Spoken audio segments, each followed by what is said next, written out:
Welcome back to the Life and Shy podcast. This is episode 238. On this episode, we had Jacob Thomson on the podcast to talk about the Boston Marathon Elite Fields. Jacob will be on the start line with the elites. He is a 2:10 guy coming off a nice PR at CIM. He's lived in Boston before, so we kind of talked about how he plans to pace the course and hopefully have a breakthrough race to finish in that top 10 or 15 on race day. Obviously, Jacob knows a lot of other pros too, so it was really interesting to get his perspective on each of these fields. He trains with Sharon Lokedi. They're on the same team. She's the favorite to win the women's race as the returning champ. And then he also trains with guys like Rory, several other of the top Americans too. Has a little more insight on the high-level pros in this race too. So great to have Jacob on this episode. Very insightful. And yeah, hope you enjoy it. If you do, please leave a review, drop a comment, share with a friend. Catch you on 239. When we're running through Norton Commons or the Pewee Valley area in Louisville, Kentucky, it's pretty easy to spot Mason Construction Home. The attention to detail, the quality, the stunning design, you can't miss it. It stands out. We aren't just saying that either. Our own co-host Scotty trusted Mason Construction to build his forever home, and he and his family couldn't be happier. Don't tell Scotty this, but we're at his house a lot because we love the home. He's all right too, though. If you live in the Louisville or Southern Indiana area and are thinking about building your forever home or doing a remodel, there is nobody else to trust with this project than Mason Construction. The link to their website is in our show notes. Click on the request information option and start the conversation about what your forever home could look like. All right, episode 238, Life and Tribe podcast. Jacob, are you going to post this on your guys or no? I TBD. doubt it. I don't know. Yeah, TBD, I guess. I'll have to talk See to how good Rory it after is. this, I guess. Yeah. Yeah, see how good it is. Well, if you're listening to this on Out and Back podcast, welcome back to episode, what is it? What 20, episode 21 for us, yeah. Nice. Lucky. You guys have been cranking them out. I feel like you just did 200 like 2 months ago.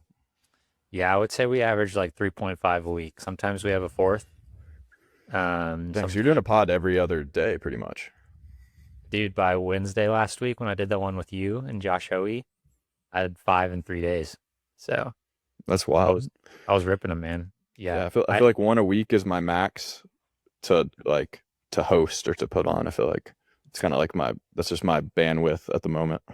Yeah. I mean, if I'm going to do a bunch of pods a week, like interviewing people is definitely like a little more exhausting than just like hopping on and talking. Like this is like, I didn't even have to think about this. Like, and like, so this like doesn't stress me out. But like, yeah, if you like have someone on for the first time, you don't really know them, that can be like a little more like, okay, I actually have to think about this and plan a little bit. So I yeah. feel like So I'm the opposite, where like interviewing people isn't that hard, but like just riffing for an hour can be tough sometimes if you don't have good talking really, points, I guess.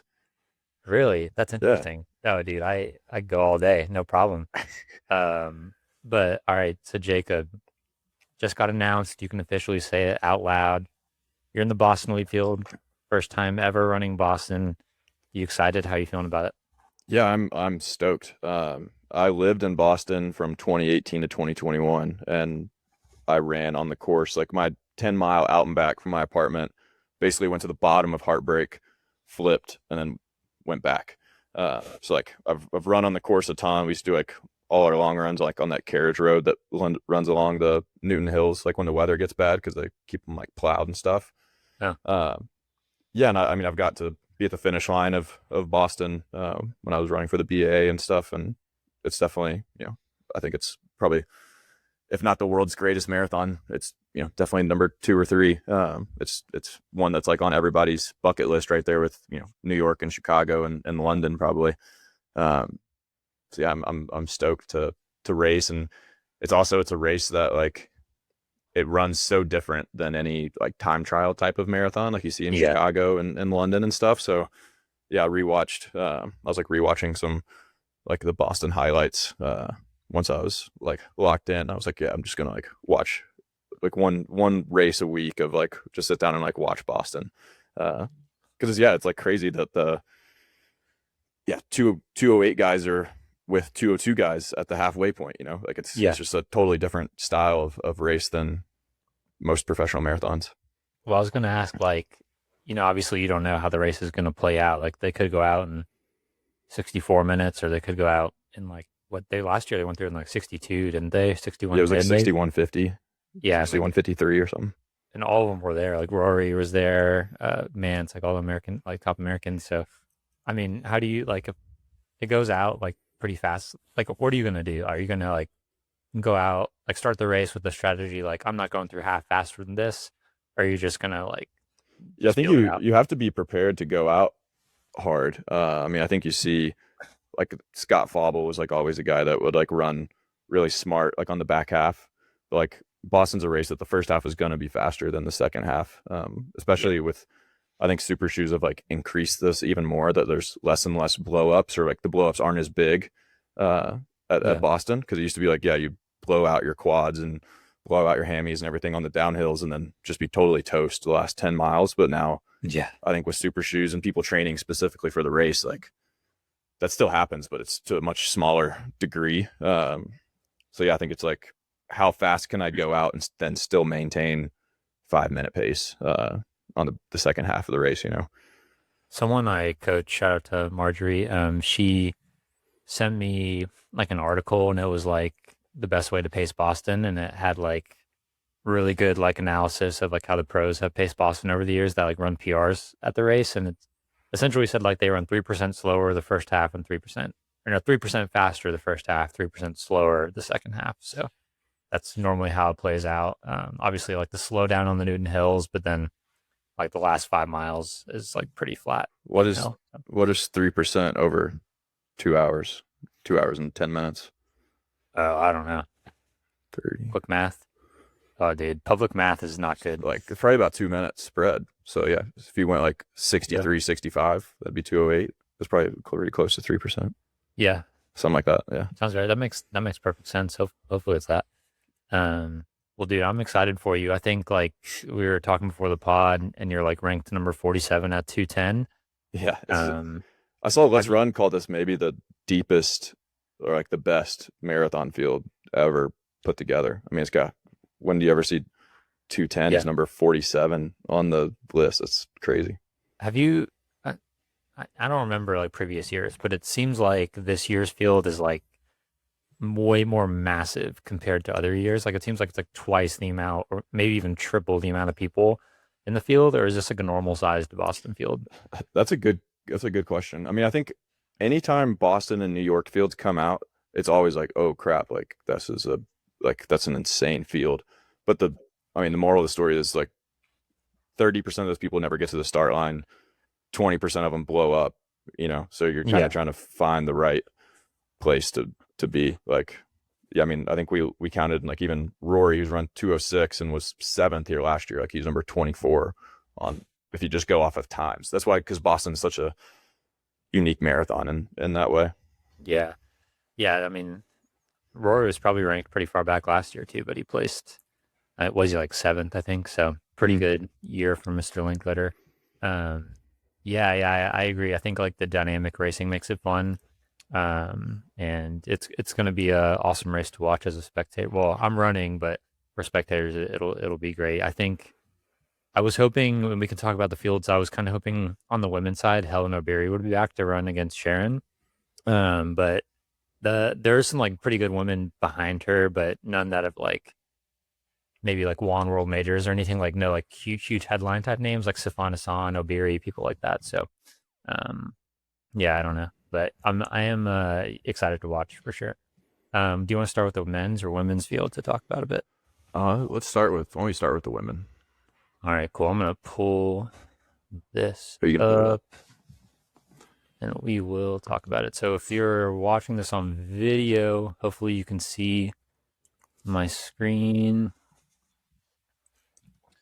Boom. I'll keep talking about Boston while you're getting that up. But like, I think you look back to somebody like Des Linden, who obviously like won in the really bad weather year in 2018, but like also had a lot of other good races at Boston. Like, I think it's a race where you almost have to ignore what everyone else is doing. Like if you hit a downhill and if you're like a steady Eddie kind of person, like you do really good at Chicago, like fast paced races, you just have to kind of decide like what your style is or like how you're going to approach it. Cause like, I feel like Boston and New York, especially like on the women's side, it seems like more than the men's. Like, yeah, they might run a 6 minute mile and then they might run a 5:05 mile. Like and I think that's why somebody like Sharon is so good at it, is because she can just roll with the punches and like she's kind of ready to do whatever. But yeah, if you like watch some of the older Boston races of like Des when she was kind of in her prime. Like she would be off the front and then she'd be like 10 yards behind. It almost looked like she was fartlek, but like she was just running like her race plan, and all the Kenyan and African women were kind of doing the fartlek stuff. It just, because she had her plan and was following it, like she looks like she's the one like changing pace a lot, but really she was just like, this is the best way for me to run Boston. Yeah. I think that's something that I'm trying to tune into myself, is like, all right, I know what my threshold is, like how fast can I run the first half to kind of preserve myself for the second half is what I'm trying to find out in training right now. And then, yeah, when the gun goes off, like I'm sure the men's race will go out quick. But if it doesn't, it's like, all right, you just got to run what you think is best for you and like where you know your limits are. Yeah, I think this course, like you got to be someone that's like very in tune with your body, because like pace, like if you look down your watch and like look at a pace, like that isn't always meaningful on the Boston course for sure, because you're either going down or up like quite often on the course. So I think you got to like be pretty in tune. Like this feels like marathon effort. This feels too fast. Like, so I like what you said there. I was going to say earlier, I lost my train of thought. This field, the first thing I thought was, wow, I remember the Chicago Marathon women's field, and there was like, I don't know, 15 women. And now this is like a 2-page turn, like, on a Instagram post, like you got to skip through 2 pages to see the whole field. Like, so it's pretty crazy seeing the difference. And obviously, like, I think Chicago had saved some money for, I forgot her name, the women's world, Ruth Chepngetich, right? The world record holder, but she got popped. So then they kind of had to scramble to pick up a field. And, so it's kind of funny seeing the difference in field size for sure. I didn't notice that Sarah Hall was in the women's field, because she just announced that she's also in Tokyo, and she just ran Houston and she ran CIM. It's gonna be four marathons in 5 months. That's insane. Dude, she's just having fun out there. I respect it. Her and Callie do this. I don't understand. Like, it makes no sense to me. I don't. Yeah, I was surprised to see Callie, and I thought she would.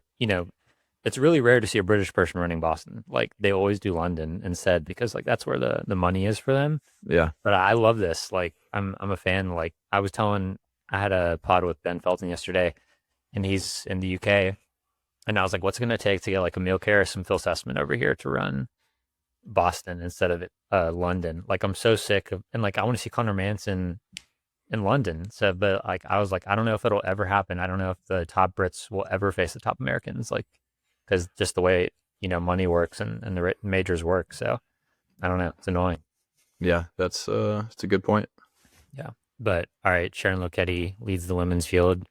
Jacob's teammate, obviously. She won last year. She beat Helen O'Beary. Helen Beery got second, right? Last year. Yeah, I mean they were down to the last. I mean it was down to you go under that little bridge right before you turn onto Hereford and Boston. Like they were still neck and neck there. So the race really wasn't decided until almost the last 800 meters, 1,000 meters or so. Yeah. And yeah, I mean, to leave a sprint finish with Helen O'Beary, it's a pretty scary place to be, but I guess Sharon had that top end speed ready to go. Well, I mean, they shattered actually the Boston course record. So like, I think it was a pretty, like Sharon was making it a very honest race from pretty far out. I mean, to run 2:17 at Boston is, and I think they broke the course record by, it was over a minute. Her PR's from Boston last year. Yeah. Oh wow, dang. Yeah, she got the big bonus for breaking the Boston course record.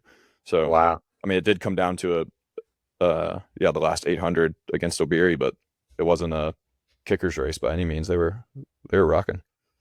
Dude, is she driving a Cybertruck to practice now or something? No, I think she has a pretty regular car. I think she has like a kind of, I can't remember. It's either I think it's an Infinity, either an Infinity or Lexus little SUV. Nice. Nothing crazy though. Yeah. Dude, I might go crazy if I won the Boston Marathon and got that course record money. Yeah, she definitely. I want to see like her investment portfolio or something, because she's got to be doing pretty well, you would think. Yeah, dude. For people that don't know, Jacob's like pretty good at finance stuff. Like he's gonna be able to retire early for sure, because he planned ahead a long time ago. So this guy knows what he's doing financially. I do. Like I was a finance and accounting double major, so that is everything I read is, if it's not running related, it's personal finance related. That's my two things. All right. Irene Cheptai is the second one. So I was looking up her PR is from Chicago 24, where the world record was set at the time. I think she finished third or fourth of that race. She won the Shanghai Marathon in 218 this year. It was kind of a random race to run, but yeah, so she ran 218 this year. Recently, it was like in November. So she's in good form. Like she's been running fast recently. Should be good competition. Workness Shadesha ran 217 this year at Hamburg Marathon in Germany, I believe. Let me double check that because that might be someone else. Yeah. Yep, Workness Shadesha. Yeah, it was Hamburg in Germany, 217.55 in April. So yeah, so both recent sub 218s. So they'll put up good competition for sure. It's have they run a course like Boston before? Well, Irene Cheptai, I believe she finished fourth last year. So yeah, that's what Cydia says here. So she's run Boston, she's run well at it, but like, I don't know. Like, I feel like Sharon is like very clearly the favorite in this field in terms of like credentials of like the top like four or five women. Like, I if I was a betting man, like I'd go all in on Sharon winning the race. So as long as she's healthy. Yeah, I mean, I think that's a pretty safe assumption. Knowing that she's the returning champion. She's won New York before. She's been on the podium in New York 3 times now. She knows the course well, and like she's also just Sharon has not done a time trial. She's not done a Berlin. She's not done a Chicago yet in her career. She's not done a Tokyo or London or anything like that. Yep. So all of her, even her half PR is at Copenhagen, which is a fast race, but it's not necessarily a blazing fast course. And her marathon PRs, obviously at Boston, which can be a tough course. She's just such a good racer.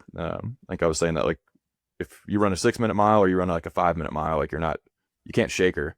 She just kind of like lets things.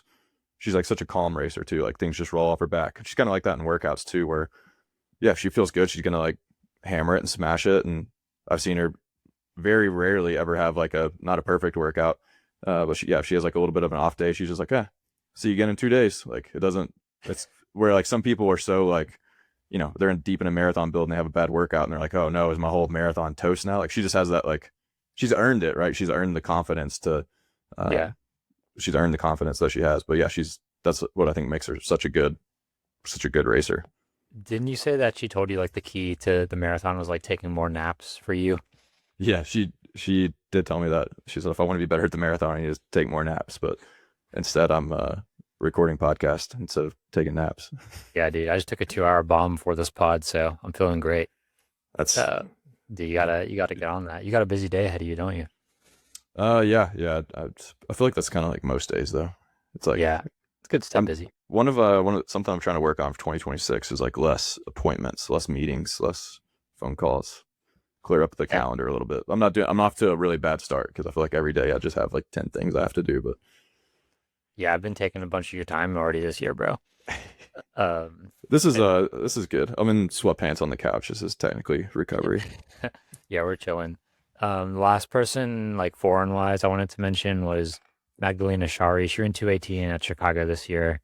And that was a national record. So yeah, another recent fast results. So like 3 women behind Sharon all have recent 217 to 218 times. So it's not going to be an easy race for her to win by any means. But again, I think she's like the very clear favorite. If, Helen Obiri, Sifan Hassan, someone at that level was here, maybe, okay, like I'm a little hesitant to choose her, but I think Sharon's like a pretty easy lock to win the race. 6 of those 7 top times are from 2024, 2025. So there are people that are like very much in their prime right now. It's not like these are, PRs from 2021 or 2018 or something like that you see a little bit further down the list with, somebody like Sarah Hall or Kira D'Amato or Chariot. People are kind of maybe a little bit past their prime of running a super fast time. So yeah, it should still be a good race. I think the one thing, like you said, if you're a betting person, Sharon is obviously the easy pick to bet on here. But yeah, maybe somebody that ran one of these faster courses like Chicago or Hamburg could come in and rock with the hills in Boston. So American women, Emily Sisson's the top seed 218. I wouldn't say she's the favorite for the American women, even though she has the fastest time. We can talk about that. But Kira D'Amato, Sarah Hall, again, towards the end of their careers, they haven't neither of them really put together like an amazing performance recently. So I wouldn't choose them as the favorite either. Like if I was going to bet on this to be top American, I'm looking at like Fiona O'Keefe, Natasha Rogers, Annie Frisbee, even Dakota Popane on a great day. I think like those are kind of my people I would like, especially Fiona O'Keefe. I think she's the favorite to be top American woman. She just ran great in New York. She won the trials. She was injured going into the Olympics, DNF'd. But I mean, in your eyes, when you see the American women, what are you thinking for like top American spot? Hey, you. Yeah, you. It's 2026 and you're still buying your running supplies online instead of at your local running store. If you live in the Louisville, Kentucky area, there's nowhere else to buy your running supplies than Kencomb's running store on Shelbyville Road. They have everything you need from daily trainers to race day shoes, an assortment of different kinds of fuel, and apparel options. If you're a first time runner going to get your first pair of running shoes, this is the place to start. They will help you get the perfect type of running shoe for your foot so you're running comfortably and injury free. If you're a more experienced runner like myself and you want to go somewhere where they're going to have your old faithful running shoe, for me, that's my size 10 Nimbus or size 10 Triumph. I'm always going to Ken Combs for that. If you're looking to get plugged into the local community, Ken Combs has a Tuesday track workout for people of all different speeds, and they can also recommend many different groups in the Louisville area. If you're not from Louisville, visit We Run Lou. That's WeRunLou.com. We have a discount code in the show notes, and you can order from Ken Combs online and support an amazing local business. Yeah, I think just going off of like recency bias, if Fiona is healthy and on the start line, she's definitely my bet for the top American. I mean, she broke the American course record at New York by 2 minutes. Yeah. So yeah, she's definitely she is really good. I think that we saw that at the marathon trials when she kind of came out because marathon trials was her debut, and she just destroyed Sisson and the rest of the field to win the Yeah. trials, and then unfortunately got hurt, didn't or dropped out, I guess, like 1 mile into the Olympic marathon, and kind of had a little bit of a road back from an injury. But it seems like, yeah, obviously her New York build went really well. She ran great at New York. Yeah, New York's another course that's really hard to run fast on, and she was with the leaders until just a couple miles to go. So she's proved that, like, hey, I can go run with Sharon and a Beery and that level of athlete that deep into the New York City Marathon. Then I see her approaching this race pretty much the same exact way. Yeah, like she's going to run aggressively for sure. Like I'm sure she'll be with the lead pack as long as she can be. I mean, I could see someone like Natasha Rogers like running pretty aggressively at Boston too, and Dakota. Yeah, and I did see they were in the Puma group was in Boston last week training on the course. So like, they're obviously locked in. This is a huge. I mean, anytime you line up for Boston, it's a big focus. But if you're making trips to Boston to train on the course and stuff, like, you're definitely very serious about learning the course and figuring out the best way to race it. I'm doing the same thing. I'm going for 4 days in March. Even though I pretty much know the course, I just want to go run it because I haven't done it in several years. Yeah, I think that's just another sign that she's definitely looking for a really big performance at Boston. Is it pretty easy to run the course, like with just on a normal day with like traffic, or is it like pretty like busy? It depends on the parts of the course. So like we used to do a run that you could run from like mile 15 all the way through the Newton Hills. So basically like mile like 15 to 21 or 22. And you can do that because there's like carriage roads. It'd be hard to do like a tempo or something because there are like some stoplights and stuff like that. So yeah, I'm trying to figure out what I'm going to do that week because like I want to cover the whole course, but like I don't want to have to stop every quarter mile for red lights and stuff. So maybe if you go out toward the beginning of the course, it's going to be more like a lot of stoplights, no shoulder, kind of stuff like that. And then once you get into like Newton and stuff, there's like the carriage roads you can run on basically right beside the course. And those roads are really easy to run on and not nearly as many lights and stuff. Are carriage roads like from a literal sense, like there were for carriages, or is that just like a crazy thing to think? I feel like maybe like how Southern Parkway is, how there's like the main road, and then there's like it's like that basically. It's like where you would pull into your driveway and stuff is like a separate road that just runs like parallel to the normal road. Okay, I just like, well, Boston's an old city, so like I mean, maybe it started like that, but it's kind of like all the way down Com Ave like that. Yeah. Okay, cool. Yeah, yeah, I know that the explanation of Southern Parkway. It's like, okay, I know exactly what we're talking about here. Yeah, if anyone doesn't know, that's like a iconic running road in Louisville, Kentucky that leads into Iroquois Park. So classic. All right, you want to move on to the men's race? Did you have anything else on the women's race? I do just think overall this is a very strong like women's field. I think there's um, if you would just look at the world team from this year and the Olympic team from 2024, like almost all those women are here with Jess McLean, Erica Kemp, Natasha Rogers, or she wasn't on the world team, but she was top American in Chicago. Yeah, Dakota, who was in the Olympics, um, and then you have the older athletes like Kiera and Sarah Hall, who see if they still have a really big performance. I think we were just talking about how Sarah Hall was, did CIM, did Houston. She just announced she's doing Tokyo and then is doing Boston. So it's a pretty full slate for her. But you have to see what they can do. And then also with Emily Sisson, like, she still is the American record holder. Can she kind of, hold on to that crown as, top American woman that I feel like she's had for off and on again for, the last 6 years, yeah. with her American records and both the half and the full off and on, or is this like kind of a turning of the guard of, hey, Fiona and some of these younger people are now like, superseding them. Yeah, I'm maybe this is like total ignorance, but I'm trying to think if Emily Sisson has she had like a great race recently? I honestly can't remember the last marathon. That's probably just me not paying attention as much as I should. I can't remember what her last marathon was. Yeah, yeah. I'm gonna look that up real quick because I'm just like trying to I think feel like like she did New York. I think I want to say she did. Fiona beat her in New York, but yeah, yeah, and double obviously check she that. made the Olympics. Yeah, so she ran New York, she ran 225 in New York. Let me see what place she got. She got eighth.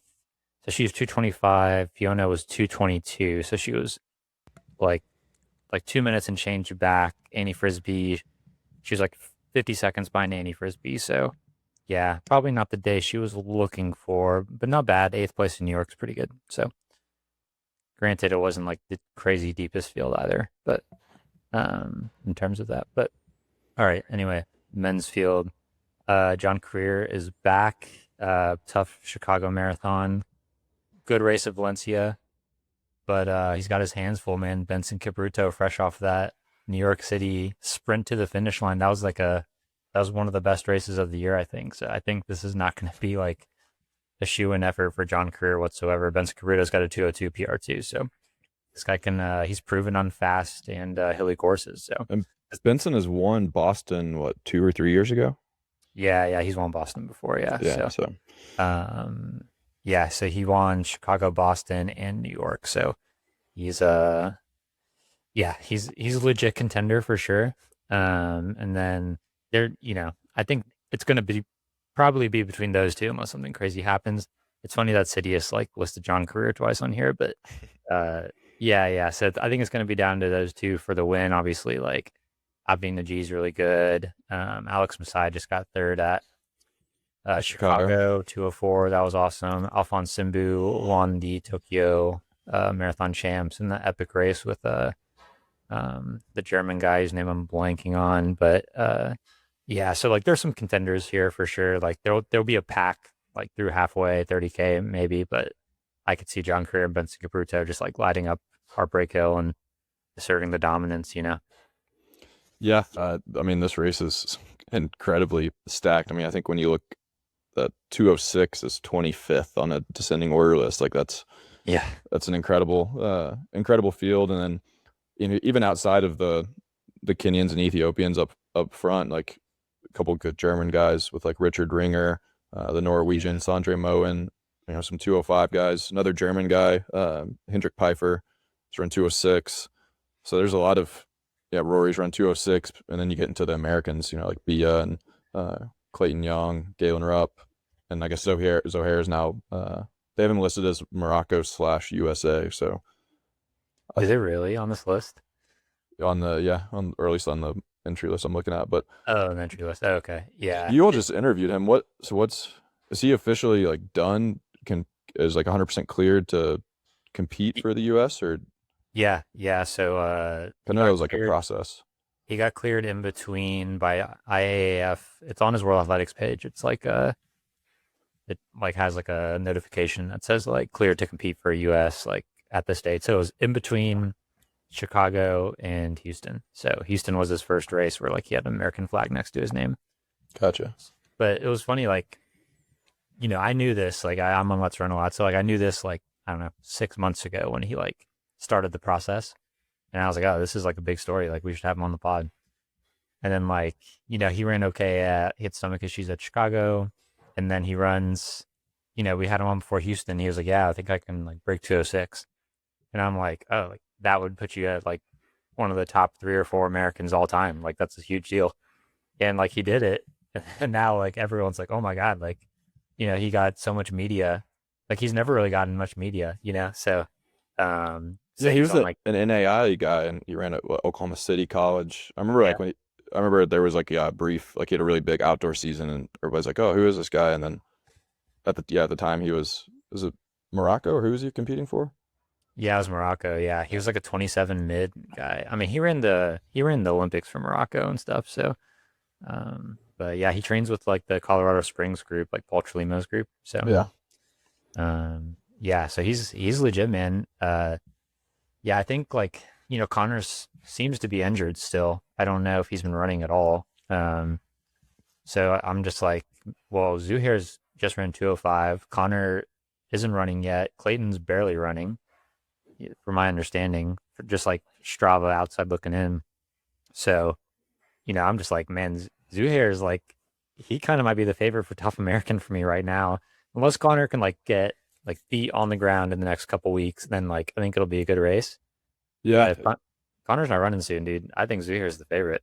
yeah. I mean, I think that just kind of goes to show marathon training, like in general. Like we said at the top of this, like it's a super stacked start list, but who's actually on the start list and how was their build up? That's it, being a 204 guy is awesome, but if you're not healthy in training, then it doesn't really do you any good come April 20th.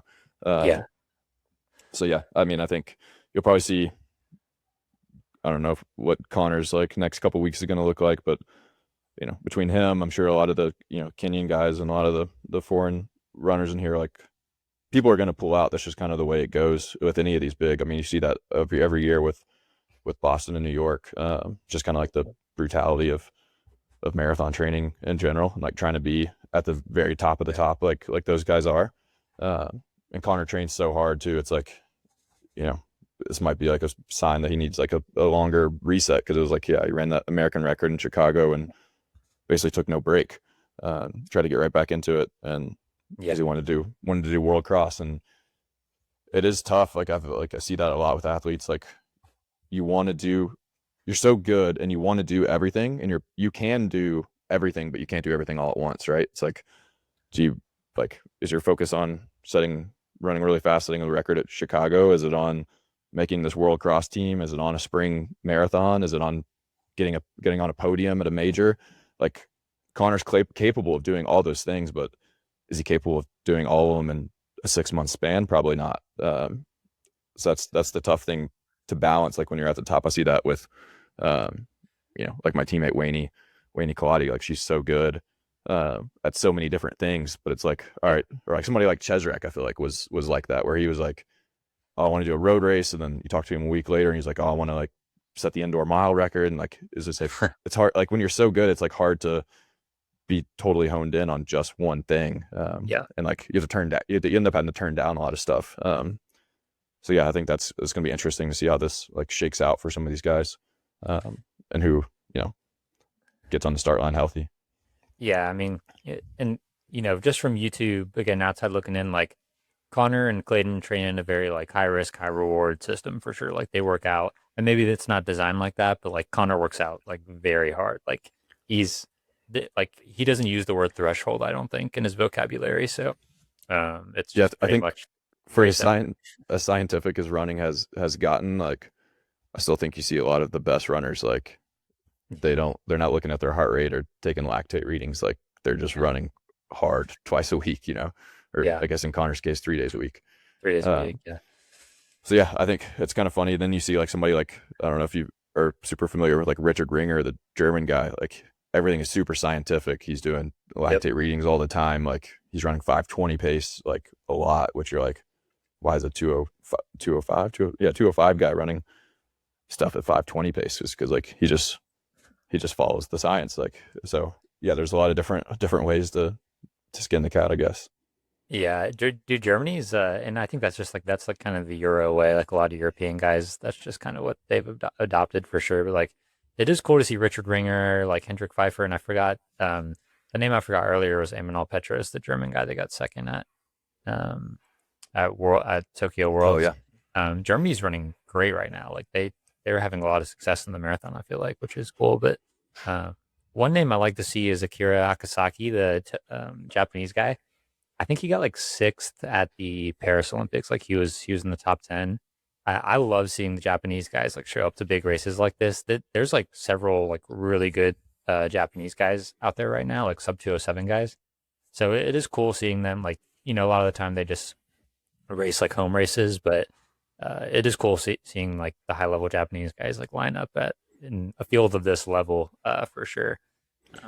Yeah, I think just looking at the American side, like obviously, Connor, who was fourth here, until he's ruled out, or until we know how his injury is going, like he's probably the favorite for top American. But like you said, Zouhair's right there. Just ran 205 a couple weeks ago. Galen is kind of another guy. It's a question mark. He did run really, like, I think better than a lot of people expected at the Houston half. So like, it's probably a good sign of where he's at. Yeah, like 62.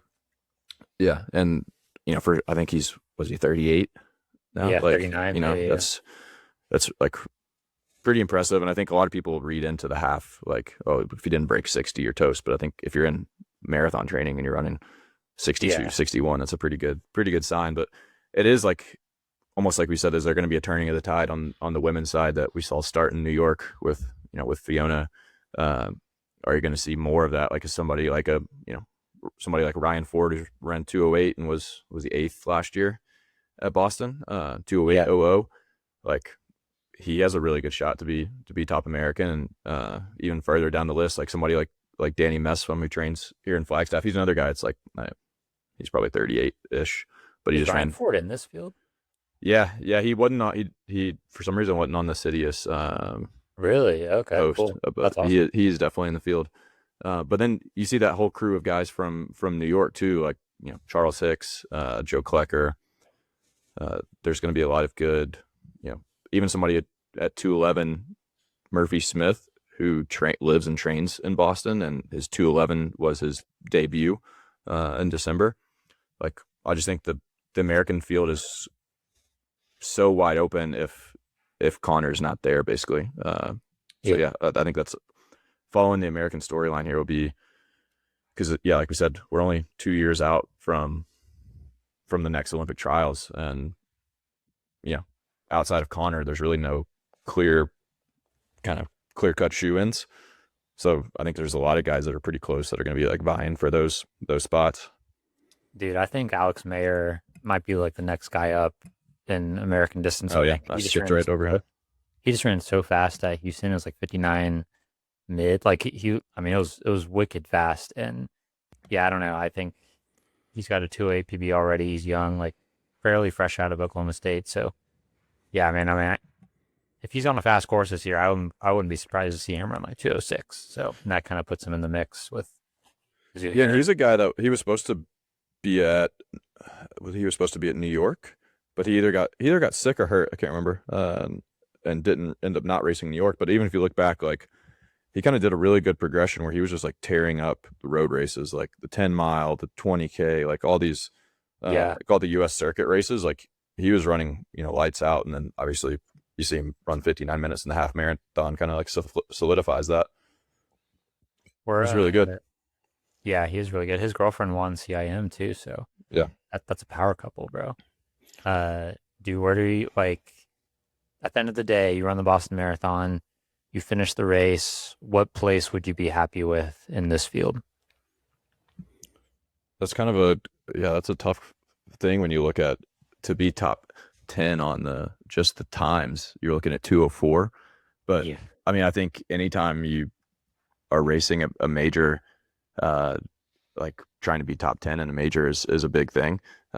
So I think a lot of it's going to depend on how the next 12 weeks of training go. But it's like, yeah, I'm kind of preparing myself mentally. Like, all right, can we go out in 62 minutes and then run 5 minute pace for the second half? Because I do think Boston's one of those races where, Yeah. nobody's going to run 202 here. Like it is like if you run 207, 208, 209, you're going to have a shot at the top 10 almost every year. Yeah. Up until last year, Ryan Ford was 8th with 208.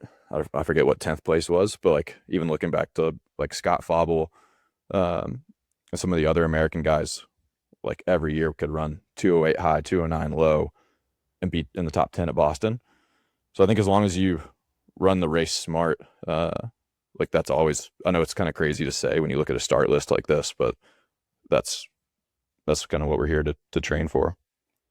Dude, it's a good opportunity. Like this race could, like, if you have a good race here, it could change the whole trajectory of your career. It could get you into like start lines of like, I mean, you can get any race you want on the elite start list probably, but like, I don't know, like being in a field like this is like an insane opportunity for you for sure. That's like really exciting and probably kind of nerve wracking too when you have like such a big opportunity to like show yourself with such like a class field. Like if you finish like top 10 in this field, like it could change everything for you. So that's like really exciting for sure. Yeah, I think anytime you race a major like this, it's like, can it be top 10? Can it be a top 3 American?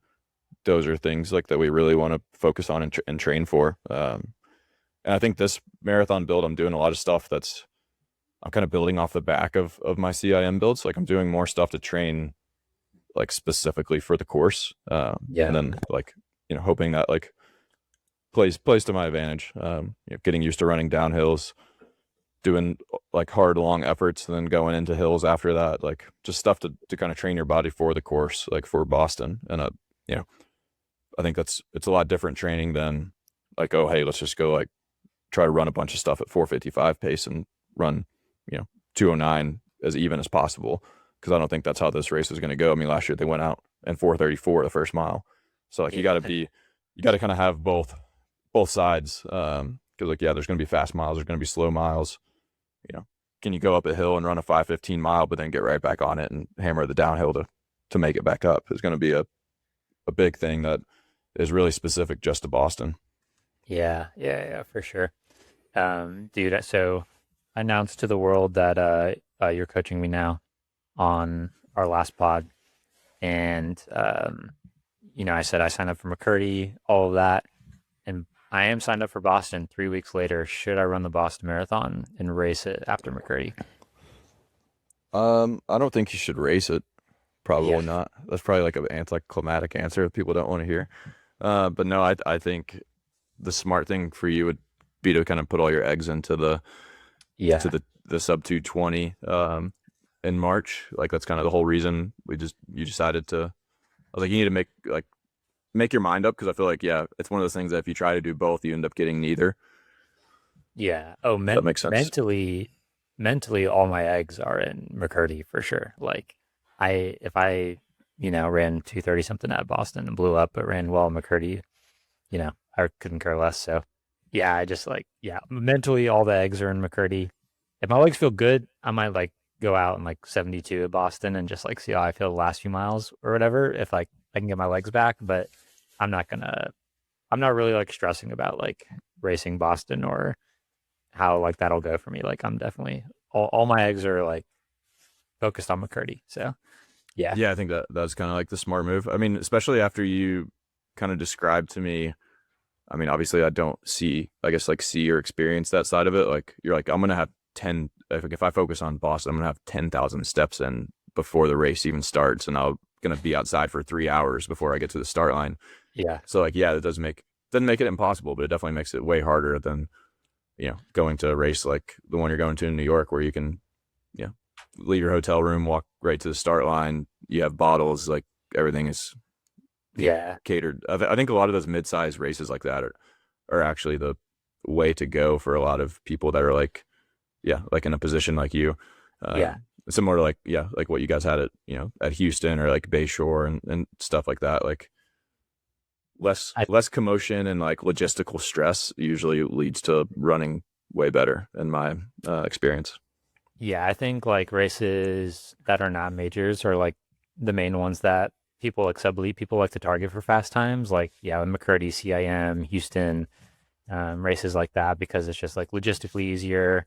You like more typically will have a pack of guys like going your speed at those. Like sometimes it's tough to find a pack like going, low 220, high two teens at like a major.